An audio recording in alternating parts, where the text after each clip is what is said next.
आम्ही रोज सांगतो, आमची कथा संपताना आम्ही सांगणार आहे तुम्हाला. कथेचा संदेश आहे, भला भला किसी का कर न सके तो, बुरा किसी का मत करना, पुष्प नहीं बन सकते तो तुम, काटे बनकर मत रहना. राग येतो की नाही? आरसा खरं दाखवतो महाराज. आरसा कधीच खोटं बोलत नाही. म्हणून रामकथा ही आरसा आहे. रामकथा एकदा तुमच्या जीवनात उतरली ना, ते तुम्हाला खरं दाखवते, सत्य दाखवते. आरशासारखी सांभाळली पाहिजे महाराज. रोज तिच्यामध्ये पाहिलं पाहिजे. एक चौपाई, एक दोहा.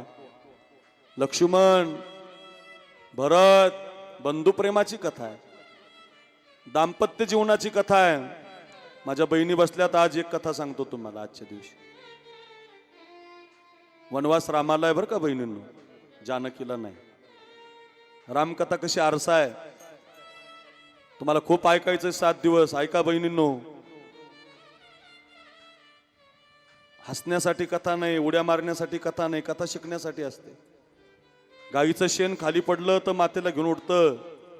मग एवढा मोठा नारळी सप्ताह शिदोड ग्रामस्थ करता, मग काहीतरी शिकलं पाहिजे ना. सध्या कथेचं स्वरूप बदलत चाललंय. लोक हसण्यासाठी, नाचण्यासाठी, त्याच्यासाठी नाही कथा मारायची. आपल्या जीवनाचं परिवर्तन करणारी कथा आहे. एखादं वाक्य, एखादी कथा, एखादी जानकी, एखादी लक्ष्मण घरी घेऊन गेला, हा नारळी सप्ताह सफल झाला महाराज. सगळ्या बहिणींनी ऐका. वनवास रामाला आहे हो. तापस वेश,